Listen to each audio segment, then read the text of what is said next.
If this had been nerve gas, especially sarin nerve gas, we'd have had wholesale casualties. Some of these men didn't even have gas masks. Art Bishop, now retired, was a young Air Force pilot back then. He showed us the journal where he says he wrote in September 1970 the gas he dropped over the Ho Chi Minh Trail was CBU-30, or tear gas. He says he repeatedly told CNN reporters and producers it could not have been deadly nerve gas. And she finally got down, she said, "Did you fly with tear gas?" And I said, "On such and such a date." And I said, "I flew one mission on tear gas, but let me get my journal and see what it says." And I went to get the journal and came out, and I said, "Yeah, that was the date. I flew that." And my journal says I flew with CBU-30, which is the nomenclature for tear gas. And I get that wasn't the answer she wanted, really. I think she was trying to get another answer. And I said, "No, this is what it was." And I mean, we're talking 1998 and back to 1970. So this is 28 years later. But I think the journal normally, they call them contemporary documents, and they figure if you're keeping them at the time, then that probably is pretty good evidence instead of going strictly by memory.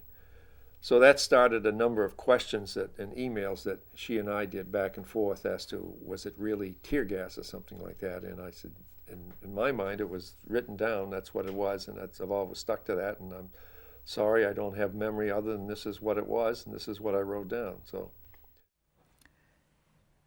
after we left the base camp and went down and crossed the swamp and the stream, we started getting into areas where the gas had previously been dropped. Now, it had been dispersed due to the wind and the other weather conditions. But my entire element did have to go through the gassed area. I would estimate that each individual was probably in a gassed area maybe 15 minutes, no longer. If there had been the presence of sarin gas spread in that area. Because I saw no evidence when we went through that cantonment area, and I saw none of the evidence at all that they had protective NBC or nuclear, chemical, biological mask or suits to protect themselves.